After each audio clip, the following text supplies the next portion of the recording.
The information shared on the Sky Women's Health podcast is for educational and informational purposes only and is not a substitute for professional medical advice, diagnosis, or treatment.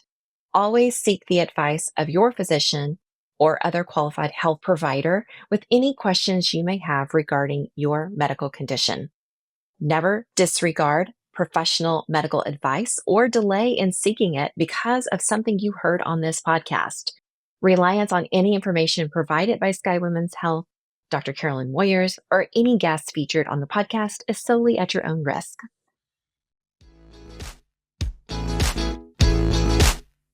You're listening to Sky Women's Health Podcast, your evidence-based resource for women's health and wellness, exploring the holistic principles of osteopathy, integrating mind, body, and spirit, designed to empower you as your own healthcare advocate and help you live your best life. I'm your host, board-certified OBGYN, Dr. Carolyn Moyers.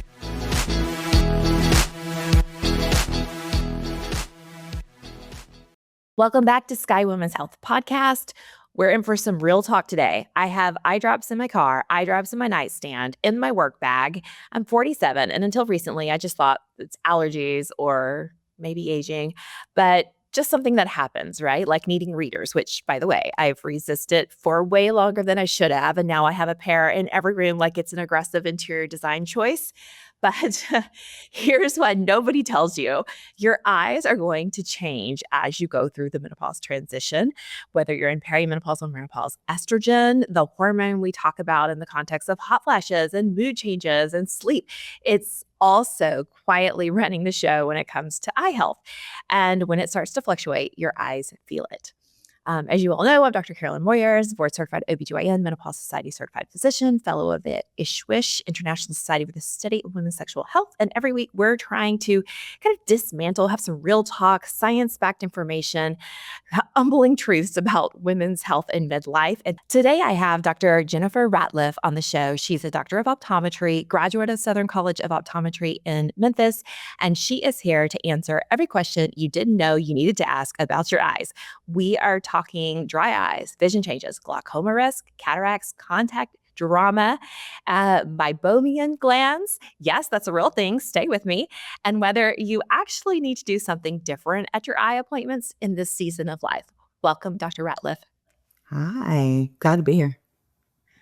I'm glad we were able to make it work. Thanks for joining me on a Saturday morning. Bet. I love Saturday mornings. All right. So I have to start here.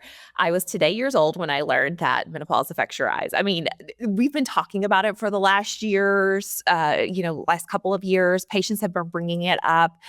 Nobody really mentions it in terms of the context of eye health. Patients are just telling me, like, my eyes are drier, my vision has changed. Is this something that you talk about regularly with patients, or are women just walking in completely blindsided?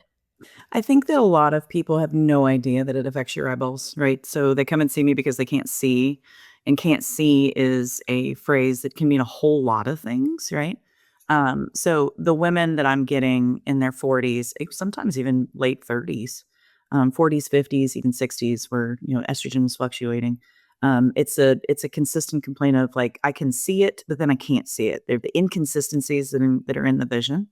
And as I tell patients, 99% of the times, if you're having inconsistent vision, it's your tear film. It controls that much of what she's seeing. And as you continue through life and as your estrogen starts to fluctuate, because your lacrimal gland depends on your estrogen, and your meibomian glands are affected by your estrogen, it starts to fluctuate your vision. And they usually have no idea. So we get to spend a nice little conversation, and I get to relate to them because I'm 43 and I'm going through this, right? So I get to relate to them about how my vision fluctuates and how it feels on a daily basis just because of my estrogen and what it's doing. Yeah. I've read something like 86% of women don't know there's a connection between hormones and eye health from where you sit. Yeah. Yes, I would agree. It's probably closer to 95. I mean, it's a lot. It's definitely a lot. Yeah. What is the first eye symptom that tends to send women in their mid to late 40s to your office? I think usually for most women, we've seen them probably between 41 and 45, and it's the I can't see up close, right? The by 40s age, the bifocals needing readers. And then when we kind of start delving into why we're not seeing up close, besides the fact that the body is, the muscles in the eyeballs are slowing down as we age, sometimes it's inconsistent. Sometimes I have good days, sometimes I have bad days. So it's usually a combination of, hey, I'm having trouble seeing this stuff. And why is it so funky? Why is it changing from day to day on how I feel? Is it the weather? Like you said, is it allergies? I get that a lot with everybody. But yeah, it's usually hey, I'm having trouble seeing up close. And this is kind of weird. And I know it sounds weird. I have people tell me this all the time. No, it sounds weird, but and my vision seems good some days and it seems bad other days. And those are typically the two biggest things I see with women that are between 41 and 45. That time frame is in line with the perimenopause, 7 to 10 years before our final menstrual period. We're going to start having those perimenopause symptoms. We're having fluctuation in our hormone levels.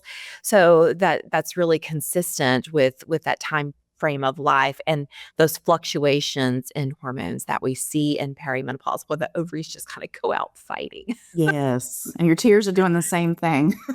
They're trying really hard. It's just not getting the same kind of input that it got before. It's not functioning the way that it did before, just like the rest of us, right? When we start going through that change, estrogen affects every single thing that we do.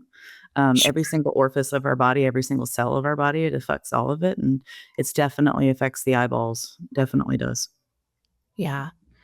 So I know every woman listening wants to know, how do I know if I'm experiencing just getting older or if it's my hormones specifically that are making it worse? Is there Fair. even a way to tell? Well, I mean, I think that they're, having a good quality eye exam, a good eye health examination when you are 40 years old is never a bad thing. And when I'm in the room clinically, there's lots of things that we can look at and we can discuss signs and symptoms. It's kind of like the same thing with hormone treatment. Sometimes I'll have people come in and their tear level looks decent, but they're experiencing the symptoms of dryness, which is fluctuating vision, which is, I feel like I've got something in my eye. My eyes constantly feel dry. My eyes are watering like crazy. I feel like I've got sand in them. When I wake up, they're dry. There's lots of different things that, that we talk about whenever we start diagnosing dry eye disease. So if you're seeing any of that kind of stuff, and definitely if you haven't had an eye exam, a complete eye exam by the time you're 40, we should be looking at health markers anyway in the back of the eye, the really, really heavy stuff, looking for glaucoma and macular degeneration and cataracts and all those things. So by the time you have 40, if you haven't had an eye exam, it's not a bad idea to just come in and kind of get a baseline and see where you are. Yeah, absolutely. Well, that's a perfect segue because I was going to talk about dry eyes next. Let's do it. Apparently, nearly 2/3 of menopausal women deal with dry eyes. And I personally have eye drops everywhere. And is this normal? I think that you kind of addressed that the estrogen receptors are throughout the body, including those glands that produce moisture in the eyes, which, this is out of my realm. I'm the pelvic girl. I get You had to teach me how to say that gland earlier before we started. I mean, come on. This is your expertise. Fair. Yeah. And I mean, the lacrimal gland is responsible. So our tears are actually quite a complex little thing, right? So everybody thinks it's just the watery stuff that you make, but it's actually 3 different layers on the eye. So there's a sticky layer that sits on the surface of the eyeball. That's the back layer. The goblet cells produce that. Not a lot of people are deficient in goblet cells.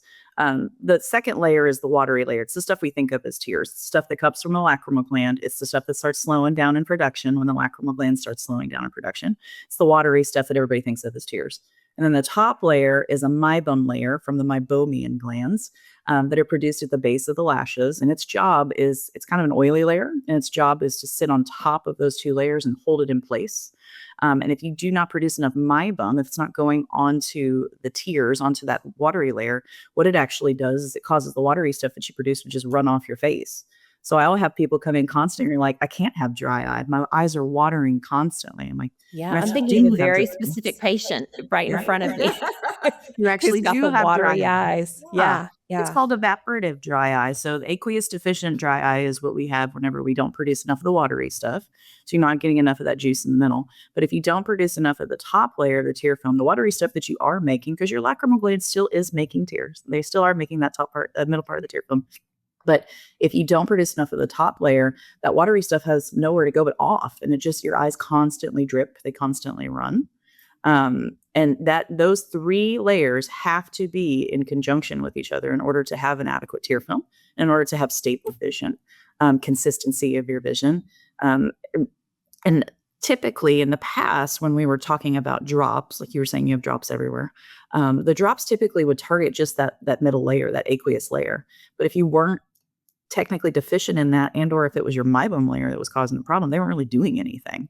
So now the companies have gotten very smart, and they're producing drops that actually will work on all 3 layers of the tear film, to kind of get everything in better conjunction with each other. And it's really hard to know if your meibomian glands are not producing because you can't see them. I have to have 16 magnification on a microscope to look at these guys to see what they're doing. Uh, Again, having a baseline eye exam to say, hey, these guys are not producing as much as they should is never a bad idea, just so we can kind of look at those glands and see what they're doing. right. So have you heard, I just learned that testosterone might actually be connected to dry eyes and menopause. Have you heard about an androgen connection, not just estrogen? I have not yet, but I will tell you that the Okay. vast majority of men that I see in my practice are not dry eye patients. So Interesting. it's definitely Okay. the estrogen that is the Okay. fluctuating estrogen that is causing, I think, for a lot of people, their issues. Yeah.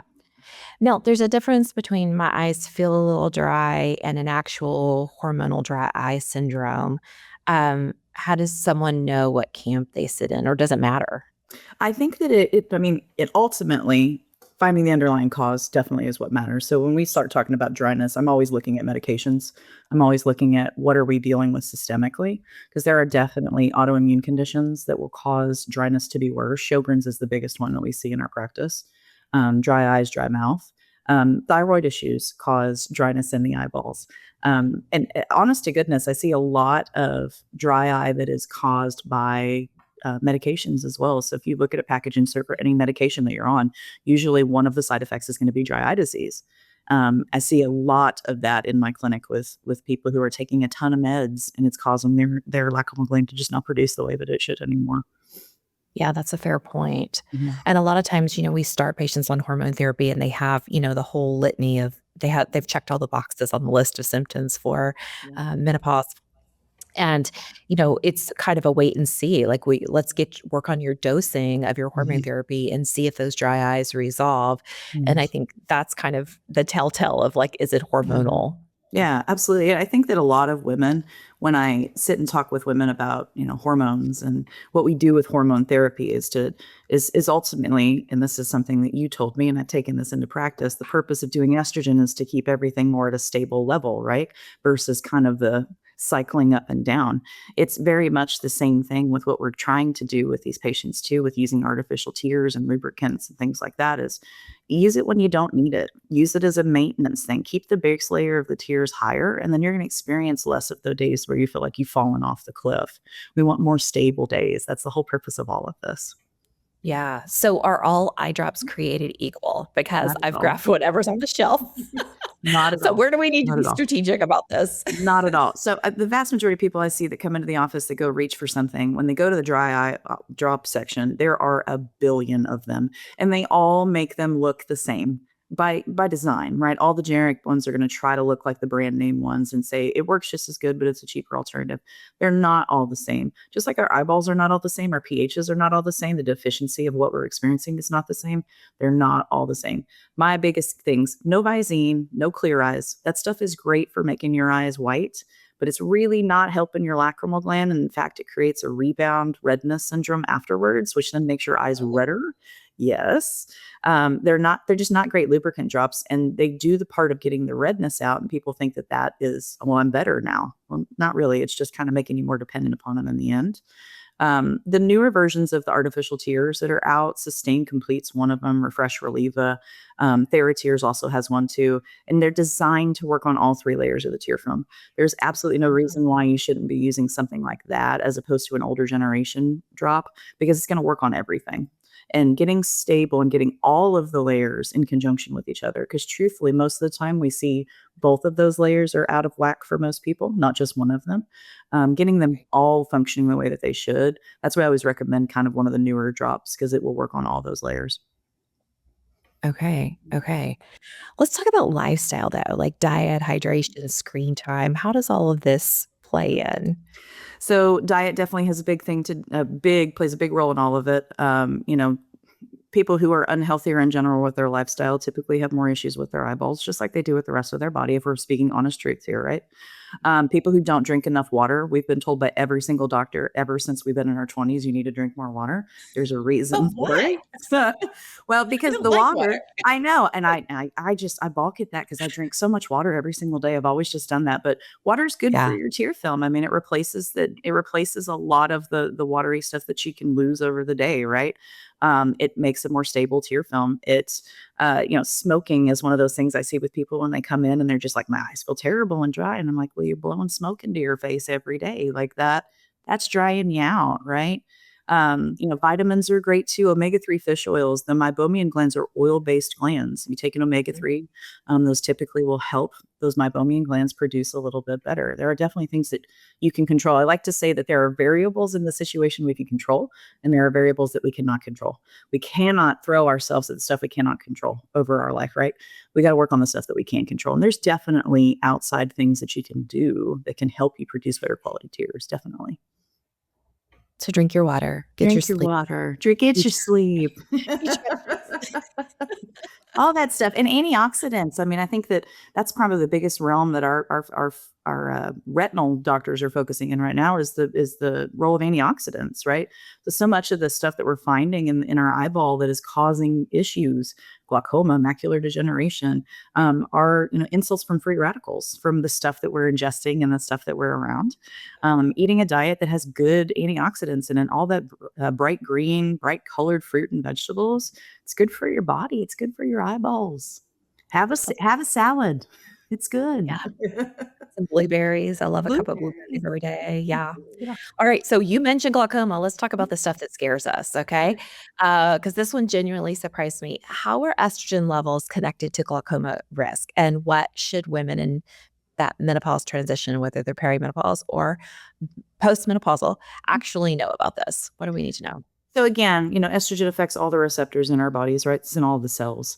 And glaucoma is a disease of dysfunction, right? There's so many other factors that can definitely affect glaucoma risk and glaucoma growth. And just not being in general health all the way together is definitely something that can cause anything on the optic nerve to degrade. I think they're definitely looking at estrogen depletion as affecting the optic nerve. I personally see more glaucoma risk in people who have family histories of it, and people who, a certain subset of the population tends to have a little bit more risk factor for that. But again, we go back to general health and lifestyle, right? They're doing a lot of things that are showing just general health being out of whack is affecting optic nerve. It's affecting macular area. It's affecting all of those things. So good baseline eye exam, because again, the optic nerve is something that we cannot see any dysfunction with unless it is really, really at a bad place, unless we're in the moderate to severe category with optic nerve not functioning the way that it should. Having a good baseline eye exam for somebody to take a look at your optic nerve, always, always a good thing, because you can't see it until it's too late. Right, Yeah. right. So I think that's kind of the terrifying thing is that you don't really have any obvious symptoms until there's significant damage. Right. That's the whole basis of having a yearly eye exam, especially if you have any direct family members who have had glaucoma. Definitely, there's a strong genetic component with it. So if you've had anybody that's had any kind of risk factor for glaucoma, had full-blown glaucoma, having an annual eye exam every single year with somebody looking at your optic nerve, which we do every single time somebody comes in our office, Yeah. it's invaluable. Invaluable. Okay. So let's talk about macular degeneration. I generally never hear this discussed in the context of menopause, but reading about estrogen and how it may actually have a protective effect on the retina. Yeah. It's one of those things. I think it's definitely, there's a lot of research that's coming out with a lot of things that are affecting the macula. Estrogen is protective for us women for producing all the good stuff in our body that we need to have, right? Good, healthy tissues. Macular degeneration is one of those things that nobody wants to experience it if they don't have to. Again, strong genetic correlation with it. And again, lifestyle based, there's a lot of things that are connected with it as well. Smoking is one of those things that I see with patients that, statistically it's 200 times more likely to have macular degeneration if you're smoking. It's kind of a big, Okay. gigantic number, right? Yeah. And macula also too is again one of those things, kind of like the optic nerve. If it's not functioning efficiently the way that it should, you have no idea until we get to a stage where there's something actually happening with it. Risk factors are high genetically with that too on macular degeneration. If you've got family members that have it, there's a strong genetic component with it. But truthfully, if you look at all the research, they do not have a pinpoint reason why macular degeneration happens. They know that a lot of it is just that stuff that should be filtered out of your eyeball is not being filtered out of it, which to me shows that there's probably a lot of inflammation factors with it. Inflammation factors are something that definitely happen when your estrogen is out of whack. So getting a baseline eye exam, having that looked at, especially if you have risk factors for it, definitely crucial. Yeah. Okay, let's talk about cataracts. So, is there a connection with estrogen there? And at what point do women typically start noticing symptoms? So cataracts are really interesting, and I tell my patients this all the time, and they joke. The risk factor for having cataracts is living, right? So if Right, you right. live, it happens. And everybody, if you live long enough in life, will get a cataract. God willing, we will all live long enough. We will get cataracts, and we will have cataract surgery. I don't see a gigantic correlation with estrogen and that, other than women are 50% of the people that are getting cataracts these days, right? And we all have estrogen. Most of us do. So it's definitely more lifestyle with cataracts. I see a lot of patients who are diabetic who get cataracts earlier in life than we should. Typically, most people that I'm seeing with cataracts in our clinic are between the back half of the 50s and that very early part of the 60s. It's usually where it shows up. But there's outliers with it, definitely. I've said cataract patients at 39. My mother personally had cataract surgery at 56. I had a 92-year-old the other day who has not had cataract surgery. There's a lot of lifestyle things that I think that probably play into that role of when that cataract is going to be ready to go. I see. Okay. So there's also something called blepharitis Mhm. that's triggered by hormone changes, red eyes, burning, stickiness, and I hear a lot of this, not just the dryness, but talk to me about what you're seeing. How common is this? What can we actually do about it? So blepharitis, basically what it is, an inflammation of the lid margins around those meibomian glands. So the meibomian glands sit at the base of our lashes, and whenever we blink, our meibomian glands are supposed to produce that meibum and go out onto the tear film onto the eye. When the meibomian glands are not functioning the way that they should, instead of being pushed out onto the eyeball, can get stuck at the base of those lashes for people, and it definitely creates this little this kind of yucky stuff that sits on the lashes. And if that goes for long enough, it really starts to clog those meibomian glands. And then you start producing very little of that meibum because it's just getting stuck right there at the base of the lashes. It's super, super common as we age in life, men and women. I think women experience it a little bit more, definitely, because our meibomian glands are not functioning the way that they should, like the men do. But yeah, to just get trapped at the base of the lashes, that stuff can, and usually most people, because they're not seeing well, will start rubbing their eyes. If you start rubbing that stuff, it'll go on into your eye and it'll feel like you have something in there.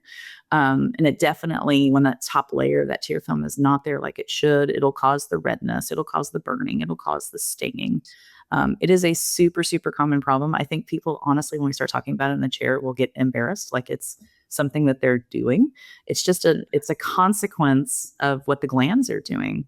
And you kind of have to be on the offense once they start producing all of those things. There's, honestly, for a lot of people, it's just making sure you're cleaning your eyelashes really, really good at night in the shower with something like baby shampoo. Baby shampoo is a maintenance thing for a lot of people, works great. If that doesn't work, they have lid wipes that they sell over the counter that have like tea tree oil in them. Tea tree oil is great for getting out inflammatory markers when it comes to that blepharitis. And it can clean that stuff up. And it becomes a maintenance thing that they have to do every day because once those glands start kind of slowing down in production, you're just more prone to it. So you've got to be on the offense when it comes to that, once you kind of identify that it's happening. Okay. Okay. All right, let's get personal about readers for a second. I have resisted them for so long, and now you see that I've always got them on. um, is needing reading glasses in your mid to late 40s hormonal, or is it just that presbyopia doing its thing regardless of estrogen? I think most of the time it's presbyopia, but your estrogen level can affect the quality of those tears that you're trying to focus through. So if your tears are not in as good ratio as they should be, I think your symptoms are going to be worse. So Okay. Can you readers define what are presbyopia is for us? sure. Presbyopia is what happens for most people between the age of 41 and 45. There are definitely outliers with that. But 41 and 45, the muscles inside the eyeball that basically make your pupils smaller and focus on something up close, they start slowing down with age. It's a natural consequence of aging. And so between 41 and 45 is usually where we see it. Women are usually on the earlier side, men are usually on the later side. And that has to do with anatomy. Men are typically have longer arms than we do, and they will stick those arms out there and they can make it work, right? Whereas women like me who have T-Rex arms cannot go very far. Yes. So that's why there's such an age dependent variation on that. I had a guy on Thursday who came in as 51 and has never used reading glasses. He's a nice tall dude with a little bit of nearsightedness in the distance that kind of helps him up close. So there's a lot of range with that. But when those muscles start slowing down, which I'm 43, I'm in a bifocal. When they start slowing down, it is frustrating, especially for those of us who have never had vision issues in our whole life. We are the unhappiest people in our office. I joke with that all the time because we want to go back to the way the world used to be. And I remember, my partner that I practice with, she's 10 years older than me. I remember her saying, one day it's just not going to be there. It's just not, you're going to reach for something and it's going to be harder to see. And gosh darn it, if that didn't happen to me when I was driving on 820 near White Settlement, I looked at my watch one day and it was fine. And the next day I couldn't see it. So it's just kind of hits a wall, your muscles do, on how much they're willing to focus. And then that's typically what causes those symptoms that you're having. You can make it work, right? But it gets to a point where it's uncomfortable. Yes, And then that's where I am in life. yes, yes. And readers are a great option. Bifocals are a good. I've kind of just settled with doing a progressive with a no line bifocal, especially when I'm working, because the on and off with it was just driving me bonkers. So I have a pair that I wear at work, and I've actually started wearing them more outside of work, which makes me sad. I do this for a living, and Yeah. it makes me sad. But yeah, there's a reason that readers are sold in 20 packs at Costco and Sam's. It's That's because you're going right. to have them strategically placed everywhere. You're going to ruin them. You're going to scratch them, right? It's an inevitability for a lot of people. There's a small subset of the population who don't have to go into reading glasses, and that's typically your people who have had nearsightedness all of their life.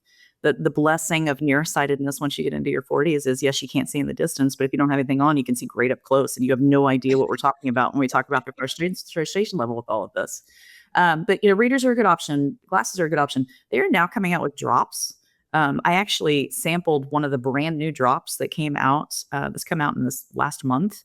Our rep brought us in some samples and we did little testimonial videos and tried it. And there's little drops that what they will do is that they're designed to constrict the pupil to make more of like a pinhole effect. And it'll allow you to see up close. This drop that I tried out yesterday, it's called Uvezi. It's a dual agonist drop. So previously with the drops that we have tried out, people have probably heard of Vuity and Closey. They've done a lot of marketing for that stuff. It's no readers, just drops, no readers, right? So I've tried both of those before. They made my life a little dimmer than I would like, and especially in an exam room because I work in a dark room most of the day, right? This drop that I tried out yesterday, it's a dual agonist. So it actually works a little bit better on the pupil, and it works. It's a little less harsh on the retina part of it because previously those drops had a higher risk for retinal detachment. This drop has a little less risk for retinal detachment because of how the dual agonist works. But I got 8 hours yesterday of not needing reading glasses up close. It's pretty sweet. I mean, I really liked it. I think I'm going to keep trying it out and see if it's Yeah, an option. fascinating. Yeah, it's kind of this little niche market that I think people are kind of picking up more on because they don't want to do the readers. I mean, they really don't. Besides all that stuff too, contact lenses for some people are an option when it comes to trying to learn to try to see up close. We fit a lot of contact lenses in our office. I personally fit a lot of contacts. But there are contacts out now that are made to help you read up close. Is it as good as putting your reading glasses on? Absolutely not. But is it worth the sacrifice in some to do it? Yeah, absolutely. There's lots and lots of options. Now, is it true that hormonal changes kind of change the shape of your eye or your lens? I mean, some people report that contacts become more uncomfortable at this phase of life. Yeah, so most of the time, the uncomfortability that we're experiencing is because we're dry. So we're putting a piece of plastic on our eyeball, and we don't have enough tears in good conglomeration with each other to make that contact lens float the way that it's supposed to. So it just sticks, and it's like having a piece of plastic in your eyeball. I personally am too dry to put a contact in my eye and be comfortable all day. I see a lot of people who go into their 60s and 70s who are still wearing contact lenses, and but they're using drops every day, 3 to 4 times a day, cleaning them really, really well. Daily contact lenses are usually a better option for a lot of people who are experiencing dryness too, because anytime you put a piece of plastic back in your eye that you've been wearing before, it's not as clean as it was the very first time that you put in. And the daily contact lens market is really exploding in the US. It's been in Europe, dailies are, I think, 75 to 80% of what people are prescribed. In the US, we're slowly getting there. They're healthier for the eyeball. And they are they definitely are helping the people that are having some of those symptoms that are being experienced from wearing the contact lenses.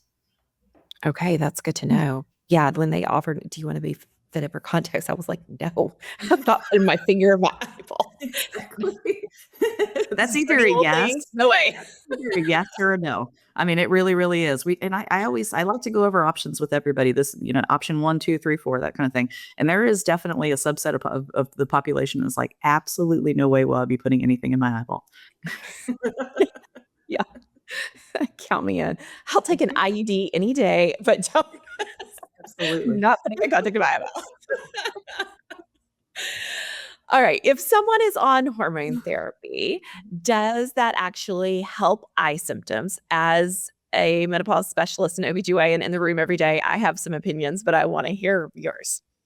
I think that it does. I think that it does definitely help keep the estrogen a little bit more stable, which will help in some aspects of it. Um, but I do still see these patients even after hormone therapy, me being an example of it. I'm still using drops. And I think that I was talking to somebody about this the other day. I think that once we get to this stage and we start using the hormone therapy and we realize the benefits of using something every single day, regardless of how we feel, to stabilize how we feel, people are more likely to get on that bandwagon of going ahead and using the drops just kind of as a maintenance thing. So I do think that it helps some. It doesn't fix the problem, right? We're not 19 again. Nothing is going to make us go back to that. But I do think that people are more willing to kind of put in the work with using the drops as well, to kind of supplement what we need to in order to make our eyes feel good and not feel like crap. Yeah. I have to tell you, it's really disheartening that I'm like, when if I wake up in the morning and I'm going to look at my schedule for the day, that I can't do it without my readers on anymore. I mean, I can, but it's uncomfortable, and then I'm like, doing Arm this out. adjustment that's just Yes, yes, yes. super uncomfortable. It's very disheartening. And it's the same way with me, truthfully. Like the first things I do in the morning is kind of grab my phone and do the same thing, right? And I've gotten to the point in the last year and a half, I've noticed a difference, the ease of that. And I've gotten a little bit more comfortable with glasses. I think a key too is people who have worn glasses before are like, oh, I don't know, they're not gonna look good on my face, they're not gonna this, they're not gonna that. Finding a pair that you actually like, going and getting fitted by a trained optician who will tell you, no, do not do that, or Yeah. yes, do those. I think it makes a big difference. And I know there's a lot of push for stuff to go online on all these things, order online, go to the ease of that kind of stuff. But you can't discount the role of a really good trained optician that can show you what looks good and what will function well. I see a lot of women who go and the style right now with glasses is large, and if you get a progressive with a large lens and your face is tiny, you're not going to be able to access that bottom part of the glasses, and then you're going to complain about it the whole time. I mean, having somebody that can kind of walk you through, hey, yes, those are cute on you, but functionality wise, maybe we should try something in this size or this shape. It's really, really invaluable once you get to this place. All right, so let's talk about if women are listening and they're in perimenopause, menopause, and she hasn't been to the eye doctor in a while. What should she specifically mention at her next appointment that she probably isn't bringing up? First of all, when should she be having appointments? I think I heard you say annually, and then what does she need to be bringing up? Yeah, I mean, everybody needs to be having annual eye exams every year, just for health purposes more than anything else, right? Typically, in our younger years, we're not going to find anything, and going every year is going to feel silly. Prescription's not changing, but looking at health markers is a really really important thing because, as we talked about before, there are a lot of things that you can't see, and you have no idea that could be in dysfunction, right? So around 40, whenever I see a chart with a patient that's around that 40 age, my markers or my hackles are usually up with, hey, I'm going to ask about how do the eyes feel? Are we experiencing any dryness? Is there redness that's happening on a daily basis? Contact lens wearers, are you still getting the same amount of contact lens wear that you did before comfortably? Just kind of the general, hey, how do they feel, right? And sitting and having a conversation with somebody about how something feels. Most people do not think to bring that up during the eye exam. They think that because they're in the place to have an eye exam, they're there to have an eye exam. I do not practice that way, and most therapeutic optometrists do not. So my goal is to look at the person as a whole, definitely, to see how everything is functioning and in conjunction with itself. Because the truth is that your vision is going to be affected if your tears are fluctuating, and you may not even know that they are. I think that so many people have gotten used to the fact that, hey, my eyes are supposed to feel like this.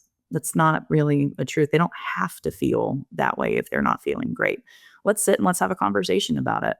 I think statistically, on most of the studies I see, that they recommend that women who are, past the age of 35 are using drops 3 to 4 times a day.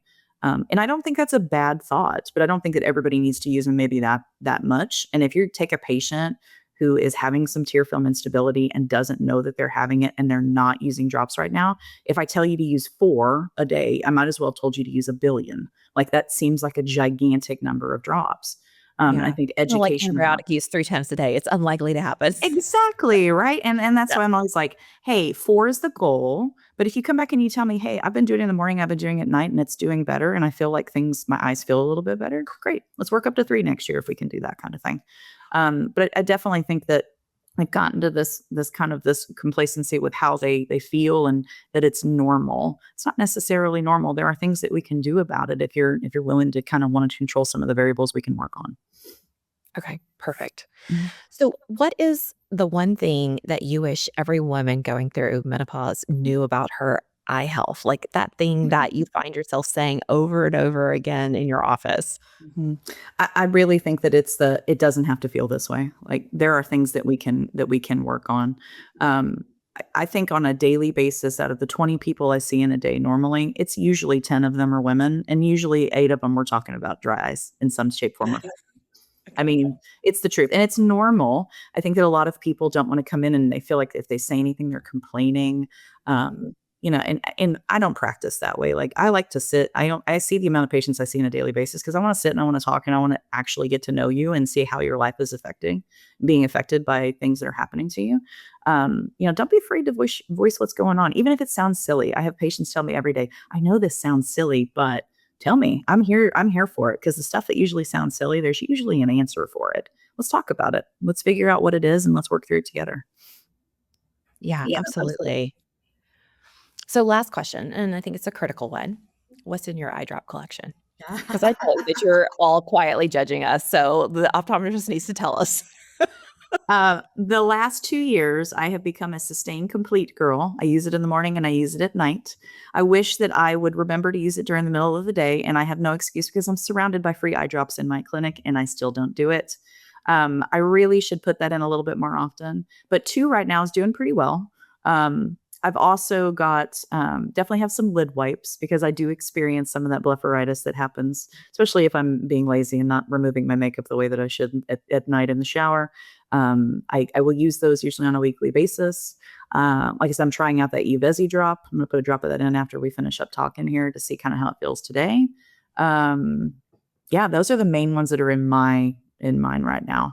If my dryness gets worse, I've kind of talked to one of the reps about maybe using there is a class of drops that are prescription based that will actually tell your lacrimal gland to produce a little bit more tears and kind of clean out some of the inflammation.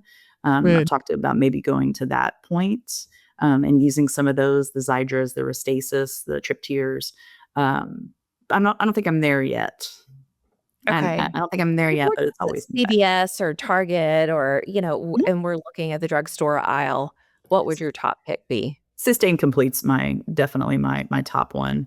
It's made by Alcon. It's made locally, batch to batch. It's going to be the same drop. That's kind of my biggest thing with the over the counter stuff is there's no quality and consistency between bottle to bottle, right? So using something that is brand name, that is proven, local company. I really love Systane Complete. They've had a newer version of it come out. Uh, They've had a newer version of it come out, but I'm not as big of a fan. I really like that Systane Complete just because it works on all the layers. Okay. Okay. That's what I'm going to be looking for. Mhm. All right, Dr. Ratliff, thank you so much. This conversation has me looking at my eye drop collection in a whole new light. uh, and if this episode did what I hope it did, made you realize that menopause touches literally every part of your body, including the ones you never expected, then I hope that you will share this episode with a friend, but leave us a review. And Dr. Ratliff, will you please tell everyone where they can find you? Oh, absolutely. So my clinic is in Bembrook, DeGrasse and Ratliff Eye Center. We're right off of 377 in Bembrook. Our office has been there we're going on 13 years now. And we're on Facebook under DeGrasse and Ratliff Eye Center. You can also Google it, and it's usually the first one that comes up. It's visionsource.bembrook.com. But yeah, you can look at us there, request appointments online that way. You can call and talk with the girls. I have an amazing, amazing staff who can kind of work with you on appointment needs. We have 4 doctors at our practice. We are a very busy practice. We usually can get people in within a relatively good amount of time. And I'd love to sit and talk with anybody about this. This is something I'm very, very passionate about now that I've entered this stage of life. And it wasn't a conversation I had as much 10 years ago with patients, but it definitely is something that I'm having with a lot of patients. And don't feel afraid to call and talk about it. And hey, let's sit down and let's chat and let's see what we can do to make it better. Perfect.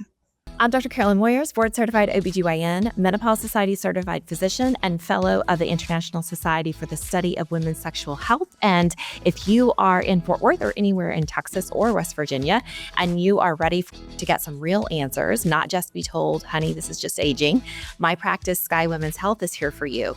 Find us at skywomenshealth.com or follow along at Sky Women's Health.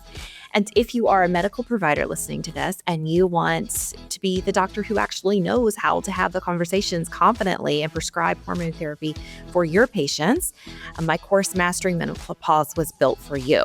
Head to drcarolynmoyers.com or find me at Dr. Carolyn Moyers to learn more. Women deserve providers who see the whole picture. Until next week, be well.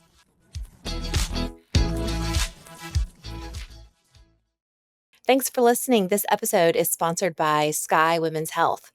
If you love this episode, follow the show so you never miss one. Share it with the women in your life and help more people discover it. Let's make it binge-worthy.